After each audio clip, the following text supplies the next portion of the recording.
Okay, well, thank you, and I'm super excited to be here talking about directing, and you know, it's one of those big topics, so I'm probably going to talk really fast and go through a whole bunch of stuff and try to not make the camera people too crazy if I wander.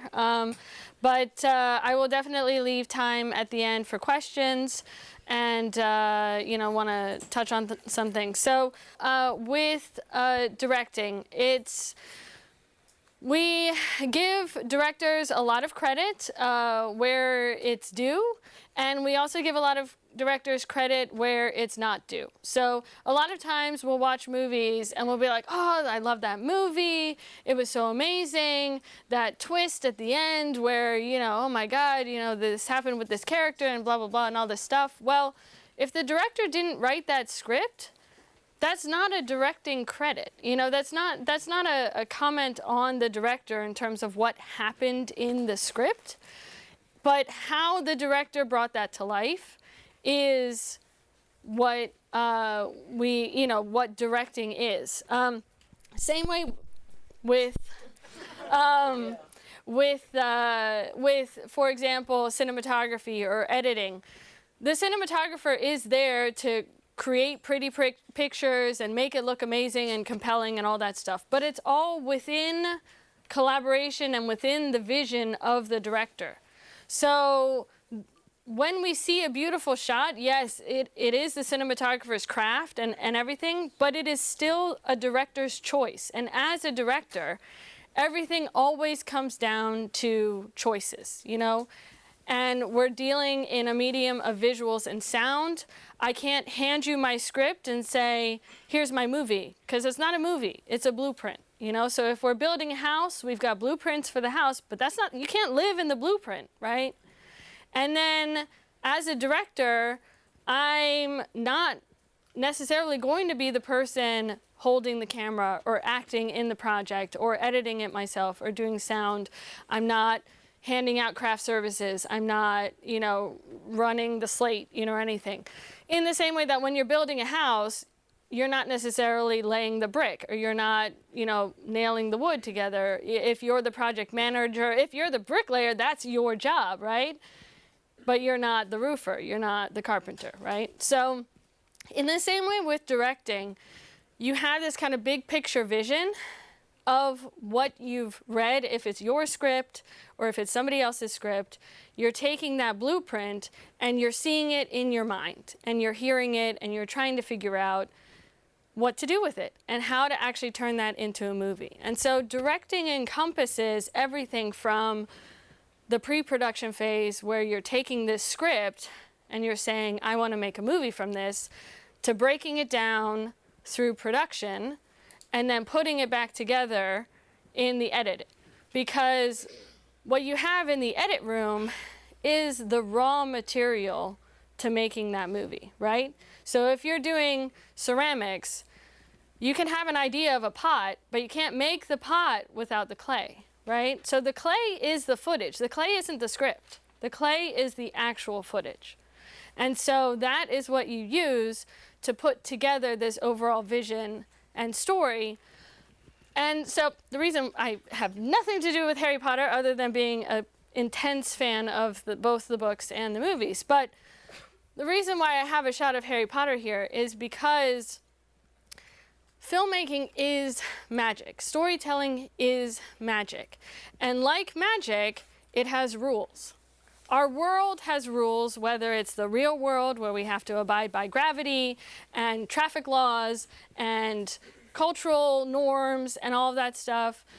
Magic also has rules. The magic of Harry Potter is a very different kind of magic than the magic in Lord of the Rings, right? So they use wands, they speak spells, they, you know, all day, you can kind of go on and on and on. And these are the things, these are all choices that you make from a creative standpoint, often starting with the screenwriter. They have to kind of come up with these rules or ideas.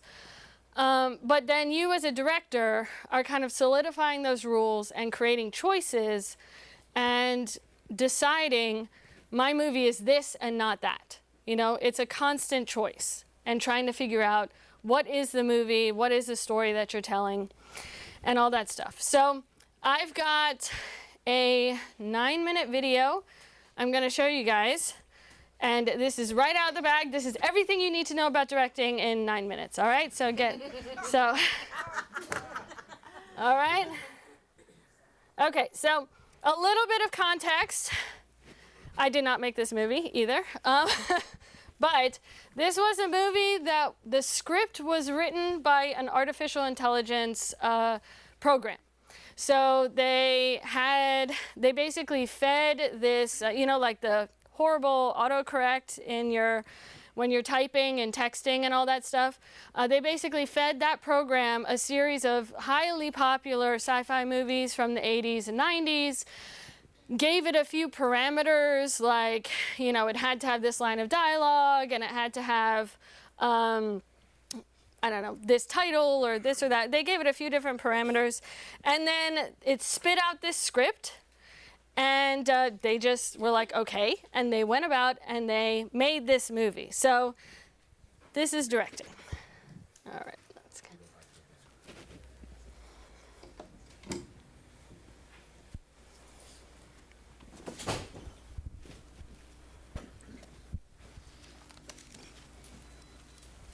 In a future with mass unemployment, young people are forced to sell blood. It's something I can do. You should see the boy and shut up. I was the one who was going to be 100 years old. I saw him again. The way you were sent to me, that was a big, honest idea. I am not a bright light. Well, I have to go to the skull. I don't know.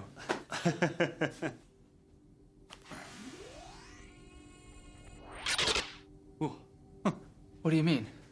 Well, I don't know anything about any of this, so...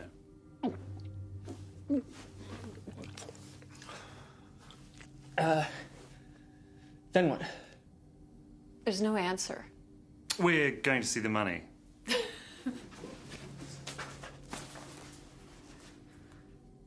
All right, you can't tell me that.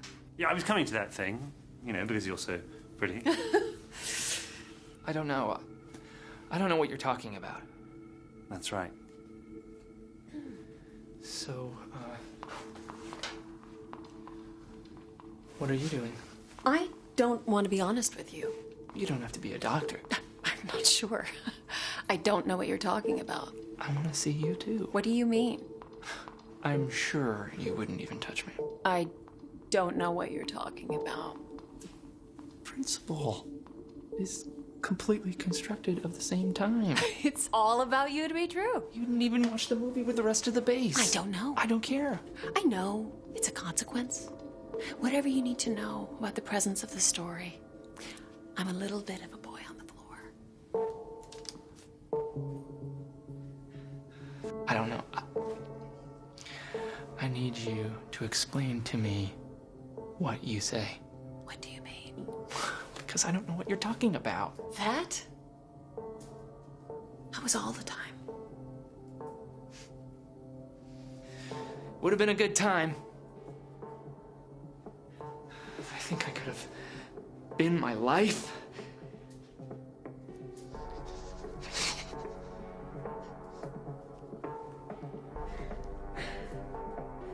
It may never be forgiven.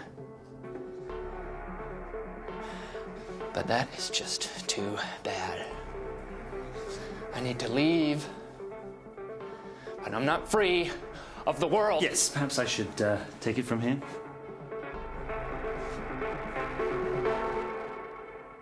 I'm not going to do something. It's not a dream. But I've got a time to stay there. Well, I still think you could be back on the table. It's a damn thing scared to say. Nothing is going to be a thing. But I'm the one who got on this rock with a child. And then I left the other two. I was a boy, I was a stranger, and I promised to be so happy. I was a beautiful day, I was taller, talking. I just wanted to tell you that I was much better than he did. Ready to go. I had to stop him. I couldn't even tell. Truth was so long ago.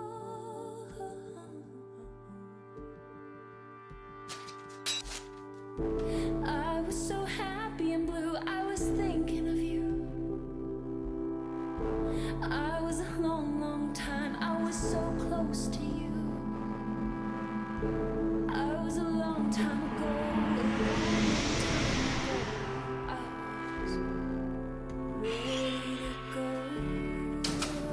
I was home, home now.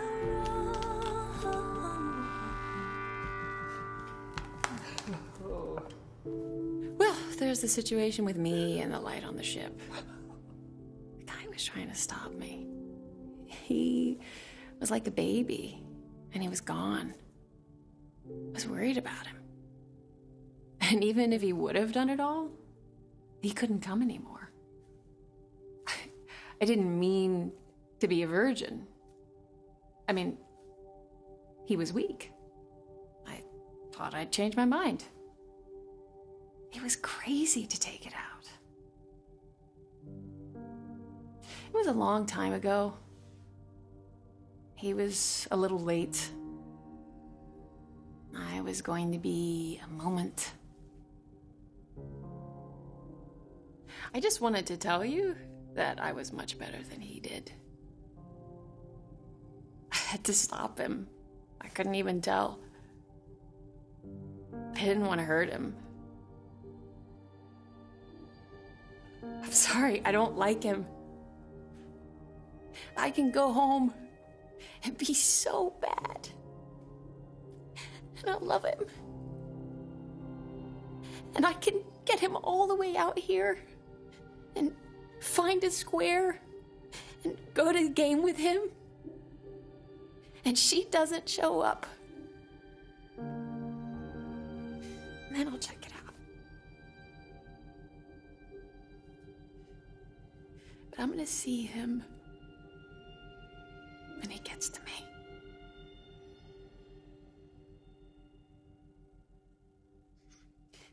He looks at me. And he throws me out of his eyes.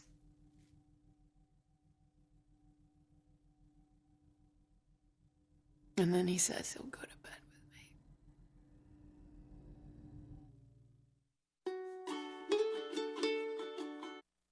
Alrighty. What was this story? What did it make you feel? Confused. Sad.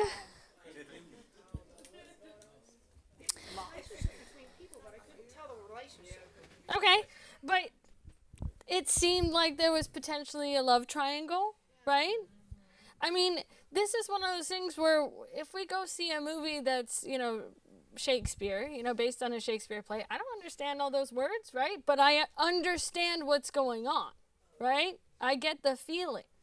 If you watch a movie that's in foreign language, or if you see people arguing in a foreign language, you might not understand what they're saying, but you understand what's going on, right? So movie making is really about making your audience feel something. Even if the script itself is gobbledygook, no disrespect to the screenwriters, right? But this is the job, because you can have great scripts that turn into really, really terrible movies. You can have great movies that started from not so great scripts because of the collaborative, read-throughs and workshopping and all that stuff. And then when you shoot it, it turns into something else. And when you edit it, it turns into something else.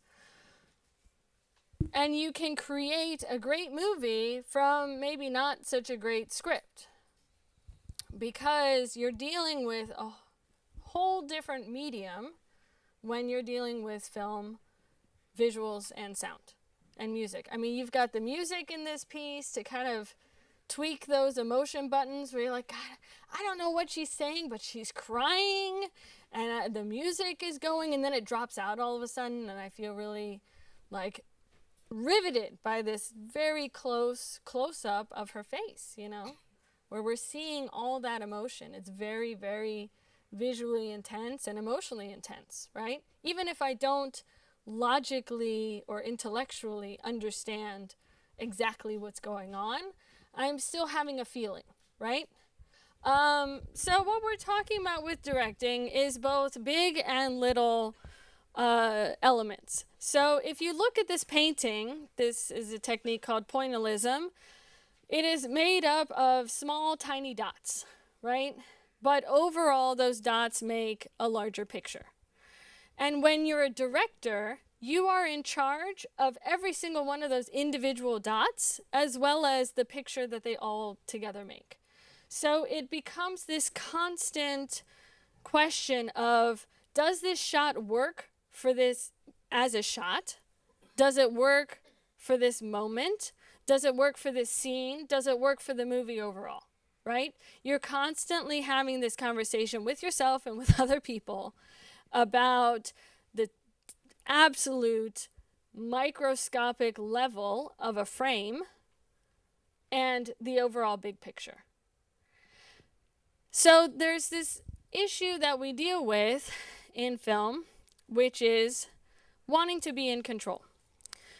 And if you want to be 100% in control as much as possible, you need to be the writer, director, actor, cinematographer, editor, sound person. I mean, literally, you are a crew and cast of one. No, because he deals with a crew and he deals with actors, you know, and he has editors, and now it's kind of blown up, but there's so much that you can do, especially with YouTube these days, and we've got, you know, a lot of these kind of single-handed people who are kind of these YouTube influencers. But for example, if I'm going to be a cast and crew of one, what happens to my camera? It stays in a fixed place, right? So already I'm limiting my choices by that choice to be in 100% control, right? So that's always a question, because a lot of people go into directing because they want to be in control, because we like to boss people around and we like to have our vision come out and other people do it, and it's, you know, an ego trip. But the problem, if you get too wrapped up in that ego trip, is that you lose sight of the bigger picture and you lose sight of your audience, because this isn't movie making for you. This is movie making for other people. And other people are not you, and you need to figure out how to manipulate those emotions and work with those emotions and understand those emotions, right? So I have always found that the more people I bring in to collaborate with, the better my end result is, because it's not just my brain. You know, it's like I'm only good at certain things. You know, we're not all 100% good at every single thing. We have strengths, we have weaknesses, and you want to understand your own strengths and weaknesses and accept them, and use your strengths to your advantage, and use your weaknesses to delegate and collaborate, so that you are enhancing with people whose strengths are your weaknesses. Never be the smartest person in the room, right? You want to work with people that inspire you and make your project better, right? Because if you're trying to control everything, you are going to be miserable, your cast is going to be miserable, and your crew is going to be miserable, and your project might not end up coming out the way that you want it to be, because you're not letting it breathe and you're not letting it benefit from the collaborative, creative experience. We all hear stories about crazy, controlling directors, and they come out with masterpieces, you know, but a lot of that is also the myth and the hype of kind of the storytelling marketing aspects of then marketing these movies.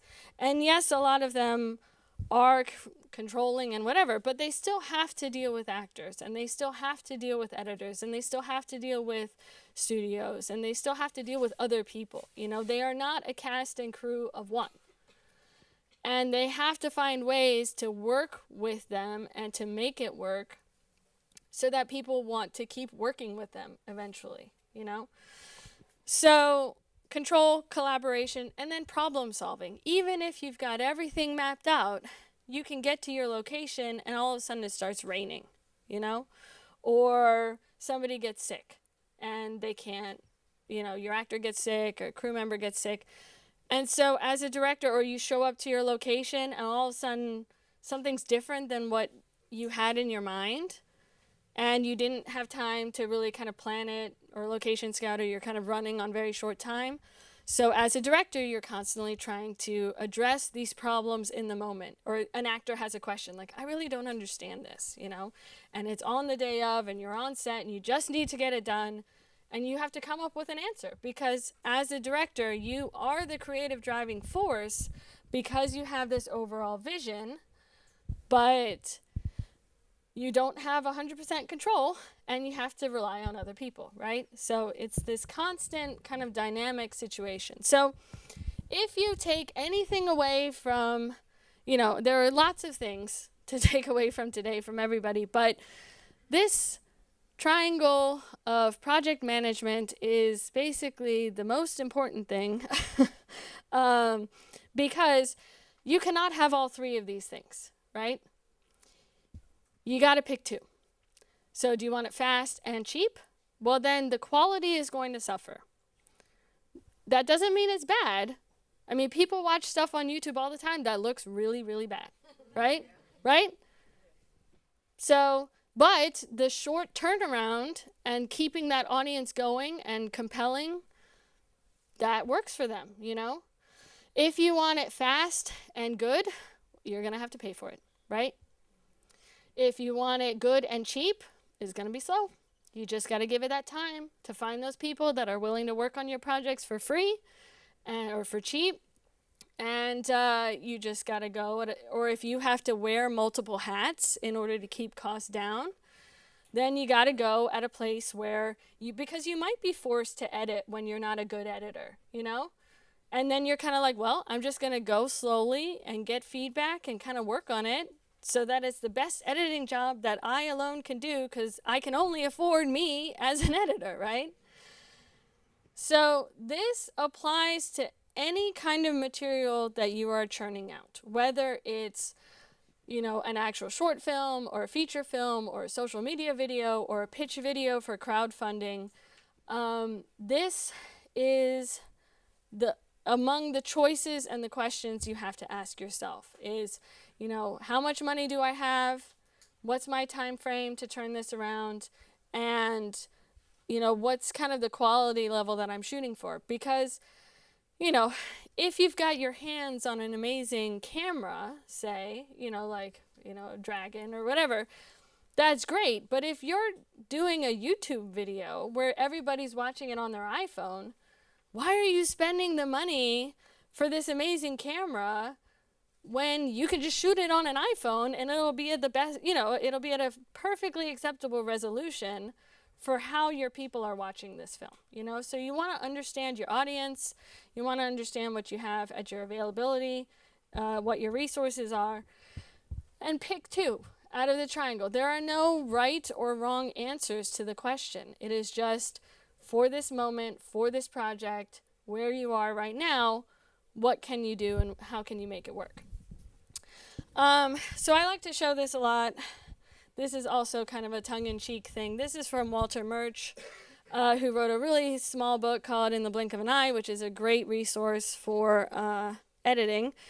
He's like the only person to win an Oscar for both picture editing and sound editing. So he works in a world of you know, visuals as well as sound. And he has this rule of 6 for the perfect cut. So the perfect cut is 51% emotion. So whatever you're doing to transition from one shot to the next, it has to work for or enhance the emotion of the moment in that scene. It has to do something for the emotion.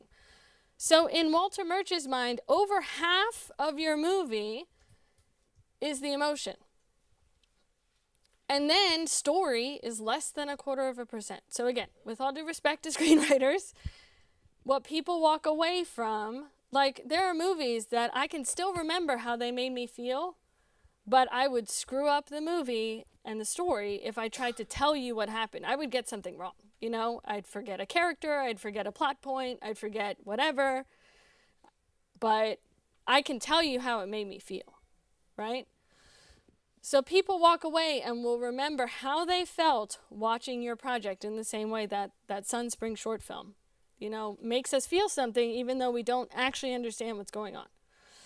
And then there are these other things like rhythm, pacing, eye trace, where people are looking, things like the 180 degree and coverage and all that stuff. He gives those less than 10%. You know, so when you're going like, oh my God, we forgot the reflector in the shot, you know, it's in the shot. If that's your best shot because that's the emotion, you know, your actor gave the best performance in that shot and it works for the story, forget about the fact that there's a continuity error.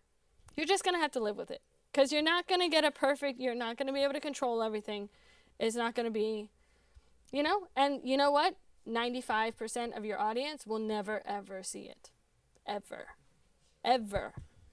Unless you point it out, you know? You will see it every single time you watch it and you'll go, oh God, I left the reflector in the shot. But nobody will see it at all. So Walter Murch, great resource. So here's a shot from Alien, which I'll just give a little short story. I had never seen Alien, I apologize, until this past summer. And I was talking to a friend of mine who is an English teacher, but he loves movies, and I was talking to him about directing and style and telling stories with visuals. And we get to this scene in Alien, and he starts noticing that the Ian Holm scientist character is framed in this very low angle. And that darkness we see, he's also very kind of high contrast. The lighting is very sharp on him. Whereas every time we cut to Sigourney Weaver, we're like this, straight on, flat on her face. And he's like, that's really weird that they're having this conversation, but the way they're shot is totally different. Whereas every time we cut to him, it's like, woo. And every time we cut to her, it's like, oh. And I'm like, well, I've never seen this movie, but I'll tell you right now that the way he's being shot, he's the bad guy. And the way that she's being shot, she's the person that I'm supposed to identify with because she and I are on the same level. And she's brightly lit, and I'm like, I get you, you know? Whereas him, I don't know what's going on with him, but he is creepy. You know, he's low angle, all this shadow. And it was like that light bulb moment for my friend who knows nothing about filmmaking, but was like, oh, because he wouldn't have noticed it. So these are the things that as you start taking that script and breaking things down, you need to be asking yourself, how do I want my audience to feel? And how am I going to do it in a way that my 95% of people who don't know anything about filmmaking are going to feel it without logically understanding it, without going like, oh, they're manipulating me and giving me these low angle, contrasty shots so that I know he's the bad guy. And, oh, Sigourney Weaver, I like her, you know? Like, you want your audience to not recognize this at all. It's emotional, psychological manipulation, right? So that's one aspect of directing, is the visuals. Then what people often talk about are the actors. And again, this is one of those things where directors kind of get a lot of credit as well as not getting a lot of credit, and it can be kind of hard to tell. But how can Natalie Portman be this amazing child actor and then terrible in 3 movies of Star Wars and then go back to Jackie or Black Swan or whatever and like be Oscar nominated and be amazing? You know? How can we have Cuba Gooding Jr. go from Boys in the Hood, win an Oscar for Jerry Maguire, and then do Snow Dogs? You know, I mean, like, I know he needs the money, but it's like, you know, from an acting level, you know, from a performance level, you know, he's not giving the same performance in Snow Dogs that he gave in Boys in the Hood or Jerry Maguire, right?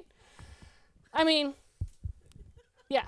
But then he came and he's coming back, you know, OJ, like that was great, you know? So again, this is not just, you know, the actors. It's the directors, it's the story, it's kind of what they're being asked to tell. It's probably also how good and fast and cheap those producers and directors are trying to get that movie done, you know? So then it's kind of like, well, I'm just gonna roll this out and just freak out at a bunch of Snow Dogs, you know? Like, you know? So, so these are the things that we're constantly dealing with. So your first choice as a director is how big, and I'll take a term from Hunter, how big is your canvas, right? How big is your frame? So when we were dealing with film, 16 millimeter, 8 millimeter film, we were in the 4x3 world. And all of our televisions were tube televisions that were in that 4x3 frame. And when we shot, even though movies themselves were shot on widescreen, when we watched them at home on our tube television, they were either cropped to full screen, which means we lost some of that image, or it was shrunk to fit the tube, so then it was tinier, and you know, you were kind of like, I can't quite see the picture. I mean, until I went to film school, I didn't actually know this was a thing, and I hated watching movies on widescreen, you know, with the bars, because I was like, it's small, I don't like it, I can't see it, I can't. And then I realized that they were doing this pan and scan thing where it's like they were literally chopping the frame and destroying what this, you know, Oscar-nominated cinematographer had done. I was like, I will never watch a full screen movie again, right? But I didn't know that until I was told that. So that was our frame. When people started doing, you know, experimenting with film, the frame, you know, the film size that was generated to project was in this 4x3 format. So that's what they had to work with. And so everything is kind of built on that. And then when we got 35 millimeter film and that became the standard for filmmaking, we got the widescreen, which is basically the frame of 35 millimeter, which is 185, or using special lenses to compress kind of a wider image, we got anamorphic, which is 235. But they were both shot on 35 millimeter film. They weren't shot on IMAX. IMAX was a different format entirely. It was 70 millimeter film, and it was a big pain in the butt, you know, because bigger cameras, heavier film, you know. So those were really only your National Geographic films. But when you watch widescreens on your 16:9 television, it's actually not the same aspect ratio, right?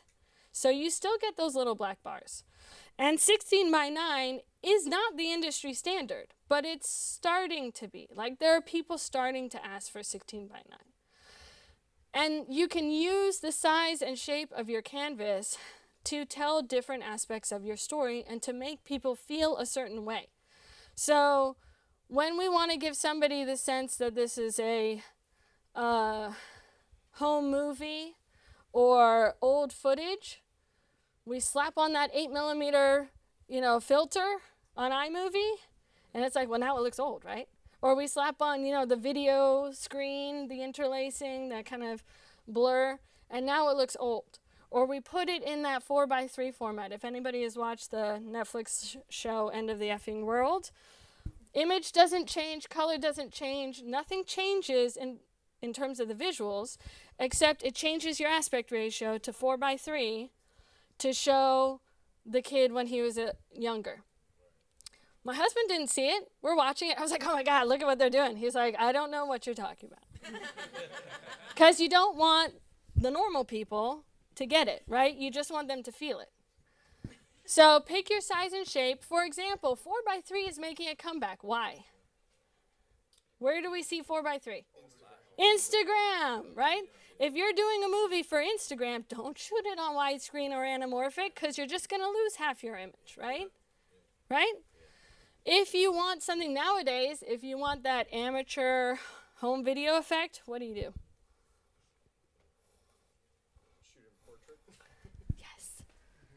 But you're an editor. You're also a ringer. So do it this way. Do the vertical rectangle, right? This is if you go look up Starbucks commercials, they're using this as their... Beginning of Justice League with Superman. Oh. Yes, yes, yes. They do that. Exactly. Did this, and I was like, what the? Right. They did that. It was Yeah. crazy. Exactly. So once we choose our canvas size, then we're choosing our shot size, and you can look up, shot sizes. But essentially, the closer you get to the person, the more intense it is, right? So if you want some emotional, like there was a wide shot at the end of Sunspring where they cut back away from her. But then when she's really giving that crying moment, we're here, right? You don't want to be in a wide shot or extreme wide shot when she's giving that performance because you lose the beauty of that performance, right? So figure out how you tell your story. You usually have to break up a scene into a variety of different angles. So it's not like you pick one. You shoot it from a variety of different angles. Lens choices is another thing that, again, yes, you're relying on your cinematographer to collaborate and be the expert, but it's always good to have at least an understanding, right? So if you're on a super wide lens, she's gonna look super skinny and horsey because her face is gonna elongate and her nose is gonna get all horsey. Whereas if we put her on a telephoto lens at the end, she's gonna be super flat. Right? And look at the background. We see much more detail of the background in the first shot than on the last shot. Because long lenses, telephoto lenses, compress the image and they have a shallower depth of field just by virtue of the mechanics of the lens itself. All right? So understanding that, and this is something that works great in, for example, you've got an action movie and people are climbing up the elevator shaft, on the cables, and one of them drops to their death and it's like, oh, this perilous moment. Don't shoot it on a telephoto lens because you're going to collapse that elevator shaft. Shoot it on a wide lens, which is just going to make that whole thing drop, right? How are you using your space and location? What angles are you using? Are you using deep space or are you shooting it flat? Again, no right or wrong answers. But it's going to have a different visual intensity, a different emotional intensity, and your audience is going to respond to it. So as long as it works for the story, make it work for you. If you're telling a romantic comedy and everything is like in this crazy low angle, deep space, visual intensity, it might be visually beautiful, but it's going to be distracting from your overall story, which is that you want your audience to fall in love with these two characters. So don't shoot it in deep space, And I don't mean literal deep space. I mean visual deep space. People can be deep too. This is Touch of Evil. We'll get back to that one. Deep space, here's something where they've actually masked the depth cues. We're using a shallow depth of field, so this is a lens choice. They're not shooting it on a wide lens where we can see all those people retreating into the end. We're shooting it on a long lens so that we're just getting that slice of focus on our character that we want to be. And it just creates a different feeling. Again, no right or wrong answers. Natural born killers, look at these photos. 1, 2, 3, 4. What's the overall theme? Not straight. It is all diagonal tilted, right? Because this is a movie about psycho killers. And everything is just on tilt the entire time. All right?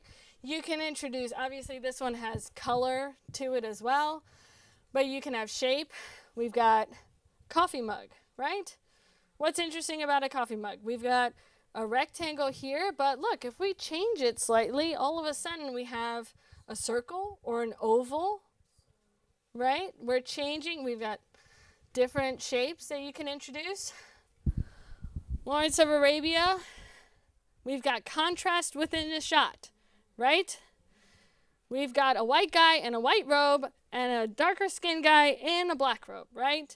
We've got immediate contrast. We've got character signified by this. And we've got a ping pong thing going on where your audience is going to be looking at him, and then him, and then him, and then him, and going back and forth. All right. Same movie. Squiggle lines. Same movie. Your eye is going bing, bing, bing, creating like a triangle. Another triangle here. This is back to Touch of Evil. Triangles are a big theme in that movie. 1, 2, 3. So our position of our actors creates line. It creates shape. What we dress our actors in creates meaning. Inception. Deep space. Square. All right, what movie is this? Lord of the Rings. All right, what shape do you see? What shape do you see? Look at the flowers. What shape are the flowers? Face? Circle. Circle. Eye of Sauron's. Right? And circles are kind of important in Lord of the Rings and Hobbit because we're talking about rings. We're talking about circles. This is not an accident. It's not like, whoops, we ended up with lots of circles, right? Right? So somebody had to pick those flowers. You know, we could have picked tulips or roses or hyacinth or something, you know, I don't know flowers that well. But, you know, late lilies, something that has a different shape than this. But they picked this shape, right? So even down to the littlest, smallest point, we're making choices that reinforce the themes and the content and the feeling and the story. Nobody's ever going to look at these flowers and be like, oh, look, there's a circle because we're dealing with rings. No, nobody. Or, you know, if they have, you've lost your audience. Like, if that's what you keep getting in feedback, you know, then you've done something wrong, you know? You want people to forget. All right? Taxi Driver, really intense movie, flat space. They don't need to do a whole lot with it, right? He's very rectangular. Look at the posters and the positioning and the wall. Lighting can also create line and space. King's Speech. Well, one, I love this shot because look at how he's positioned. This guy could not get off the film frame fast enough because he does not want to be there, right?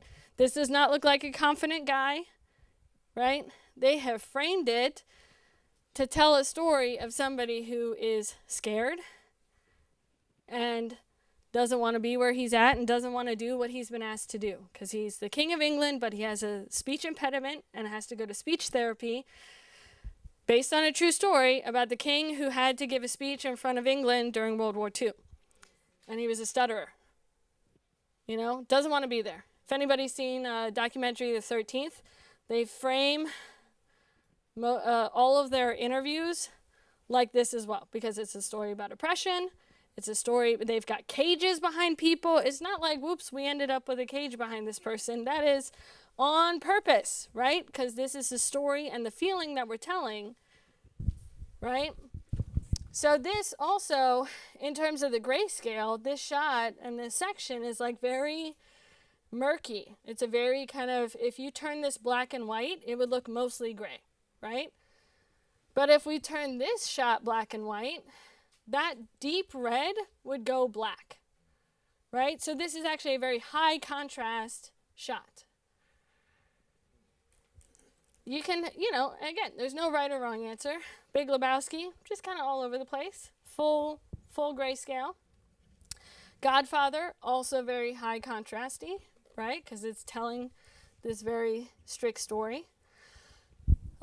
Wes Anderson is someone who has a very strong control. You see it in his movies. not that he alone has strong control, but he really wants to show his control on the screen. So when you think of Wes Anderson movies, you tend to think of very specific color palettes. There's a very specific way that he frames his shots. Think about David Fincher movies. They're all in this green, murky grayscale because he's dealing with people who are living in this kind of green, murky human condition, right? All of his movies look like that.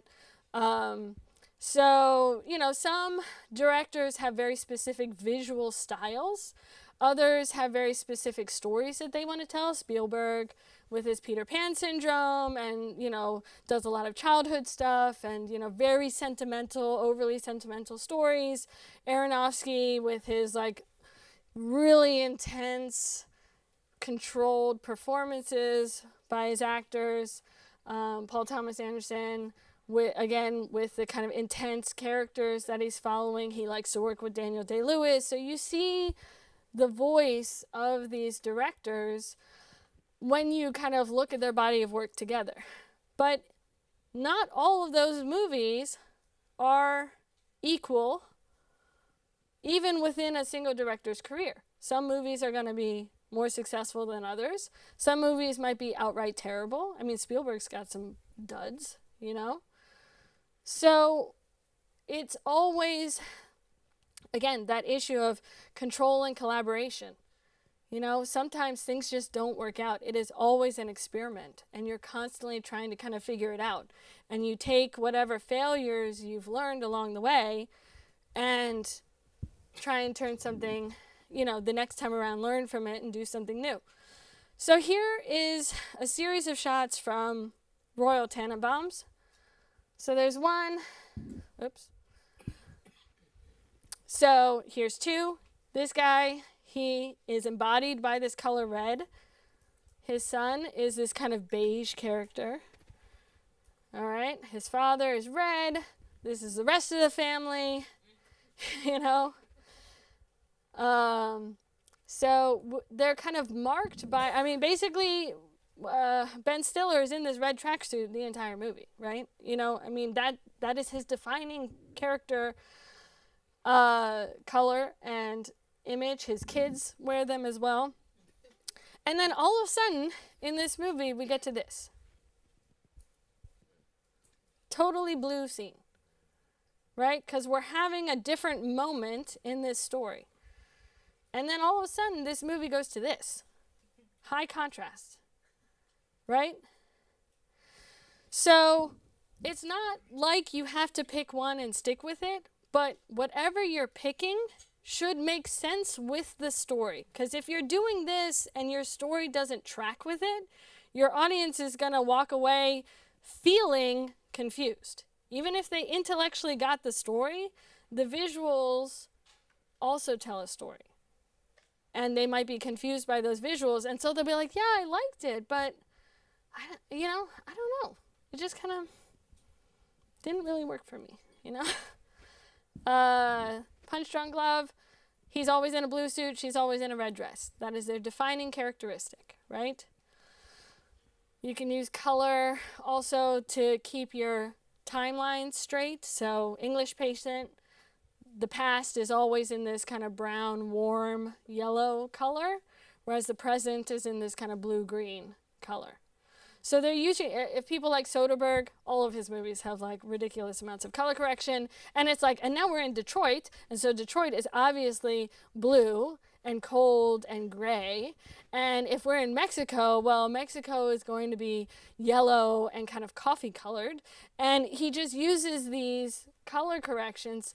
And it helps you keep track of where you are in the story, because you're like, oh, the world is yellow, so I'm in Mexico. And the world is blue, so now I'm back in Detroit, you know, or New York or wherever. But he also does it to kind of help convey that story. Miami is always like super bright and yellow. Like, I mean, you just see it everywhere, you know. LA also has a very specific color palette when people film it. Like I said, David Fincher lives in this gray-green or yellow-green kind of murky grayscale. So we're talking about kind of how we're dealing with the frame itself and the images, the colors, the brights, the darks, how we're positioning our actors, the line and space and all that stuff. But then we also had to deal with movement, right? The camera can move. Thunder Road was a short film that did really well this last year or 2 years in the festival circuit. Single take. Look it up, it's on Vimeo, it's free. It's a single take. The whole movie is just one shot. So the camera moves and it tells a story all from the vantage point of one camera shot, right? But that's not always the right thing to do with your movie. Most movies are not single takes because they are really difficult to actually produce, right? The lighting, the performance level, all that stuff, camera movement, it's very difficult. So that's a choice. Now you've figured out what your color scheme is and your lights and your characters and all this stuff. You've got your story. Well, what's happening with the camera? How is it moving? Does it move, right? Saving Private Ryan, classic storming of Normandy Beach scene. Not only is the camera moving like crazy, but they've put a fast shutter speed on it, so everything's like super clipped, and it's like handheld, and when I saw it in the theater, I wanted to throw up, right? I actually couldn't watch it, which I kind of feel like is a bad thing when you're going to the movies if you have to close your eyes, but on the other hand, it had the desired effect and feeling that I felt like I was there. Star Wars, here's an object moving, and I've heard that when this was first shown in the theater, people literally ducked in the same way that when people saw the train coming in the olden days of film, people ran out of the film screaming, thinking that a train was coming through the screen. But I've heard that people like ducked, you know, because the way you're oriented as an audience before you see that ship come through, you're looking at the planet below. You've just come down from the deep space text. You come down and a small little whatever, Princess Leia's ship comes through and you're like following it, but you're looking down here and then all of a sudden it's like, you know, right over your head, you know? So movement of objects on screen also help tell the story because the Empire is impressive and frightening, and you know, you feel like you can't win against them, right? Because the other ship, Princess Leia's ship, is this big, right? How is she ever going to win against this one? Mad Max Fury Road is shot all center frame because of the edits. It is so fast. You've got like just frames where you're editing from one shot to the next. So especially in the fight scenes, they had to shoot everything center frame so that when you're popping from one shot to the next, your audience isn't going like, oh, wait a minute, where am I looking at? You know, because it's such fast editing, you have to control where your audience is looking. So that alone is movement, not necessarily camera movement, but where your audience is looking. That eye movement is in and of itself a movement that you can control as a director. Where are they looking? So, what do you start with? Obviously, most people are going to be writing scripts that actually make sense, that other people can understand, unlike Sunspring. So you start with your themes. You know, American Beauty, I used to show this until the Kevin Spacey scandal. American Beauty, the color scheme is red, white, and blue. I wonder why, right? Why would the color scheme be red, white, and blue for a movie called American Beauty, right? So you start with your themes. You start with your 4 narrative basics. Who's your main character? How are you going to depict them? What's going on in this world? What's happening? How is it resolving? That change that Hunter was talking about, you're bringing your character on a journey. What is this resolution? How are they changed at the end? There are movies where they will literally repaint the scene over the course, they'll repaint the set over the course of production because they want that feeling to change. So there is so much control that you can exert as a director to create this vision of yours based on the story, and it's got to work for the story because it's going to work against you if you don't actually make these choices. So you work with your visuals, you work with your editor, and then also more than 50% of your picture is sound. It's not something that a lot of people talk about. And there's always this, the sound person on set is like the least liked person because you're always waiting for sound. And they're like, wait a minute, I hear a coffee machine 5 flights away. Like, we need to stop. And you're like, no, we don't. Nobody can hear that. But they can hear it. And you know what? It just might ruin your shot if that coffee machine gurgles over an important moment in your scene, And it's going to cost you a lot to fix it in post. Fixing it in post, don't ever think that, ever. Sound, music, sound effects, all that stuff. And, you can actually track them in the same way that you track your narrative arc, where you go, I'm going to use this really dramatic sound at this really emotional moment, and I'm going to keep it within this particular theme, right? In the Sunspring, the music that's created is all very similar music. It's not like they change genres of the song, right? So, bless you. So, again, you don't have to pick lots of random stuff and throw it at it and call it a movie. You want to make very specific, on-purpose choices. So that is my last slide. So a lot of different things to think about. And I just wanted to touch on this briefly because fundraising came up, is that I have done a few crowdfunding campaigns. And the thing about crowdfunding or fundraising or going out to talk to anybody, whether you're crewing up or casting or looking for money, is that you're constantly trying to communicate this vision, right? So all of these choices that we're talking about, all of these, the feeling that you want to convey, the story that you're conveying, it's not just about the story, it's about how you're telling it.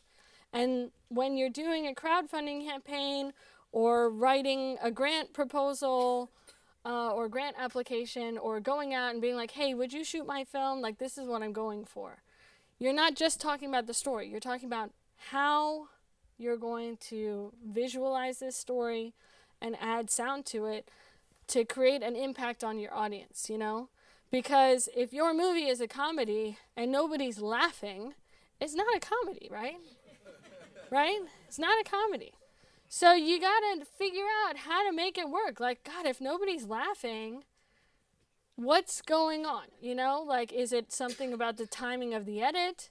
Is it the way it was shot? Is it, whatever happened, the performance?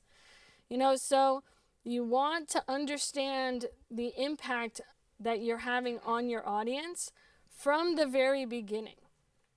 As you start writing or as you take that script and you go, oh, I think this could make a good film, how do you want your audience to feel?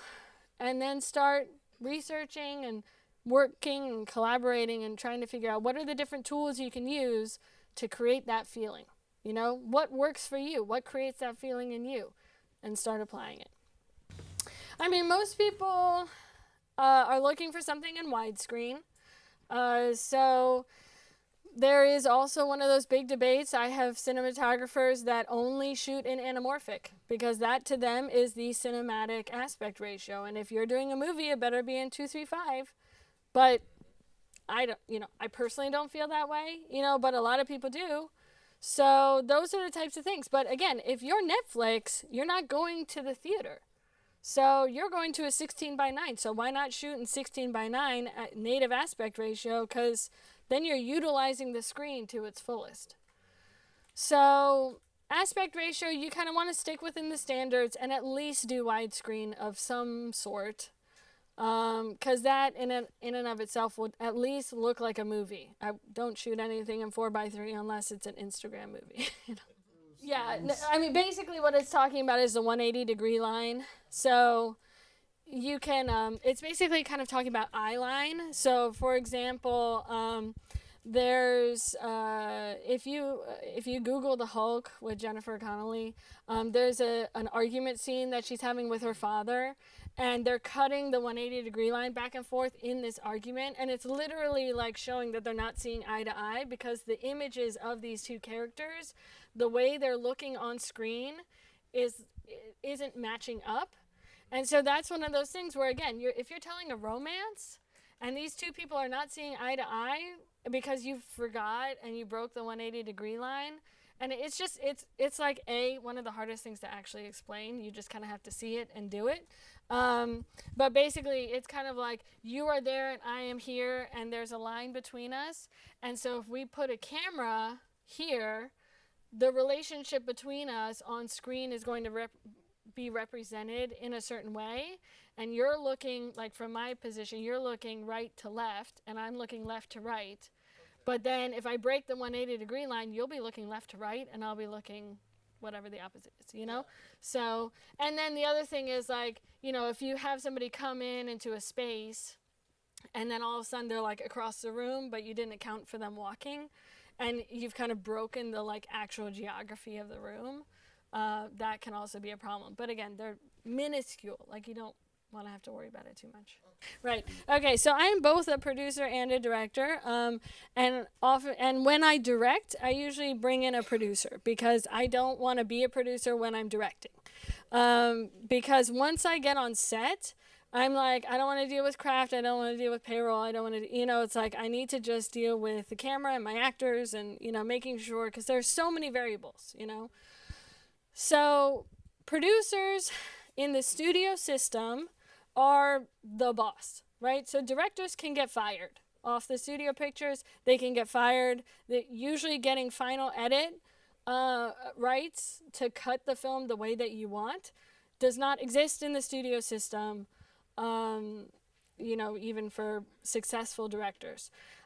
So the producer is the big boss and basically the project manager. So they're making sure that you're doing everything on time, on budget, and they're also like the diplomat. So like if people are having problems, they do the people skills, you know, they make sure people get along. In my mind, one of the most difficult things from a producing aspect is to be the one to tell your director no. But it is such an important skill to be able to force your director to make these kinds of choices and not just be like, well, I'm a director and like everything I do is great, you know, like you've got to make sure that they are sticking to their vision and that you're asking questions like, well, does this really make sense? Or do you really need that drone? Do you really need that crane? Like, if you do, I can make it work in the budget, but then you're going to have to scrap the special effects makeup, you know? Like, what's more important to you? Because we only have this much money, you know? Or else I'm going to have to go raise more money, and then that's its own different thing because that might push your production later if you have to wait for more fundraising, right? So being a producer, you have to keep your director in check, you know? Now, in the independent world, the director is usually also a producer, and so they, you know, it can be a little bit messier. But the producer is kind of supposed to be the person who's not so in love with the story and the visuals and all that stuff that they can just be like, does this actually make sense, you know? And because sometimes, you know, creative types, there's a lot of ego and a lot of mental illness in this industry. And you know, no shame, you know, I got it too, you know? So it's, but you know, people get lost in the weeds, you know? And so the producer is kind of like the parent, and they're like, okay, well, you know, that's great and all, but let's go over here, you know? So most of the stuff that I direct is stuff that I write. Sometimes it's personal, sometimes not, but, you know, it's always, as a writer, you know, you're always kind of pulling from some stuff, you know, it's still personal even if it's not your story. But I have been hired to direct other things. So I've done like corporate videos, I've done educational videos, I've done documentaries for other people, and recently I've been working with a band doing their music videos. And so usually that's kind of like, we have this idea, and this can be a difficult aspect as a director when you're directing somebody else's project, or especially when you're doing corporate work, because I end up getting a lot of this, we have this idea, but we know nothing about film, so you just do it. And on one hand, that's great because then I get a lot of control.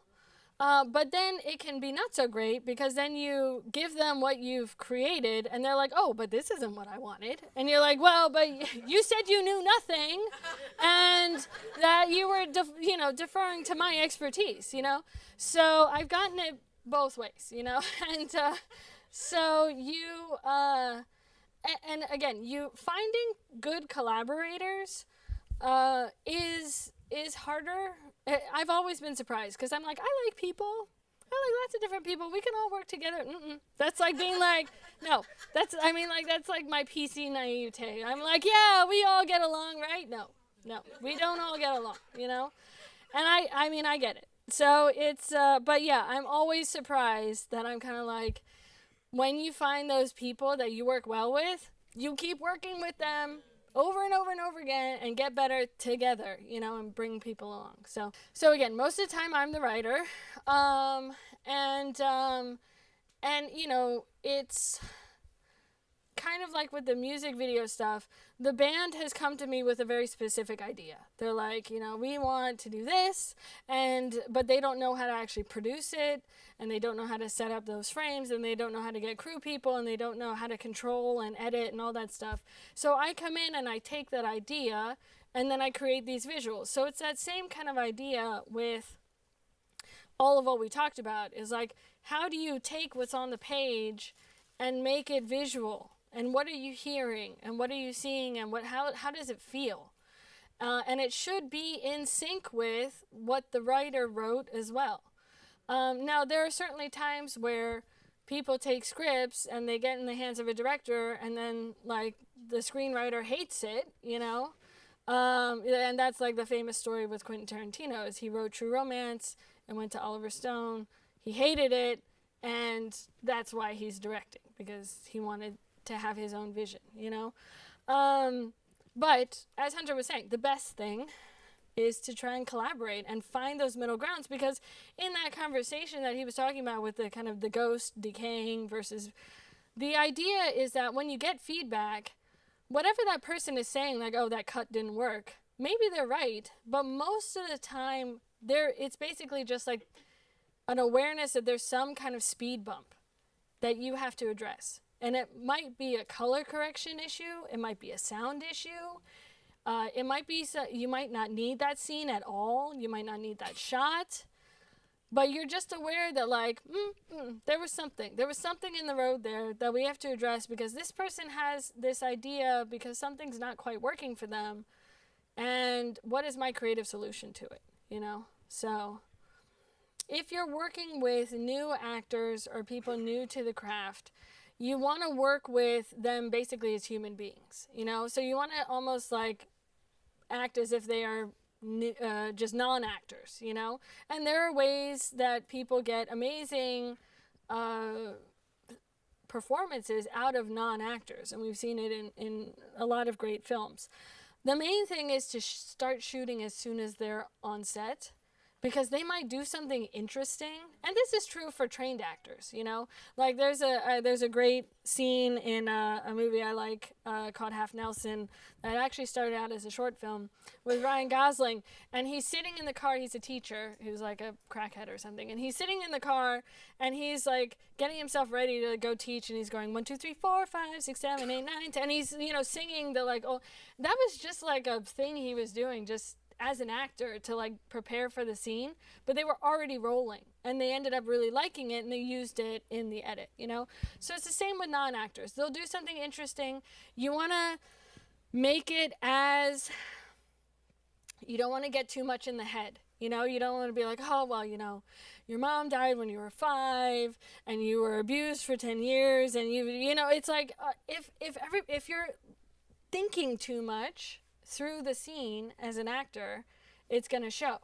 And we don't, in our everyday lives, sit there going like, well, I'm walking up to this computer because my mom died when I was 5 and I was abused for 10 years. And we're not thinking that as we're doing things, right?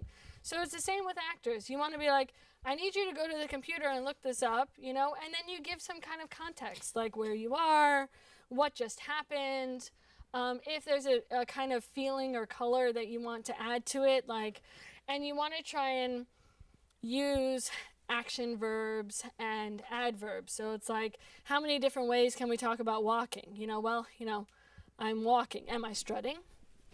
Am I skipping? Is there a bounce in my step? Are my shoulders drooping? You want to make it physical. You want to give it quality, because if I go, I'm sad, well then, if I'm like, oh, well, you're sad, so act this scene sad. Well, it's like, and you get like caricature, I mean, and I'm a terrible actor, so it's like, you get caricature. But it's like, if you give it some kind of action, like, you're picking up the coffee as if it weighs 1,000,000 pounds. Well, that's an action. That gives it a quality to it that forces the actor to kind of be like, well, why is it weighing 100 pounds, Like, what does this do to my movement and my mood and everything? And it just changes the scene, So action verbs, adverbs, metaphors, stay out of the psychology as much as you can. Psychology is great in rehearsal. Like for the months before shooting, you can go through all that backstory and character history and all that stuff. But then once you're on set, it's like, this is what I need you to do, and this is how I need you to do it. And it will work for trained actors, and it will work for non-actors. Never, ever, ever, ever give a line reading. All right? Don't say, no, I want you to say it like, oh my God, I can't believe, because again, you'll get caricature. They'll just mimic it.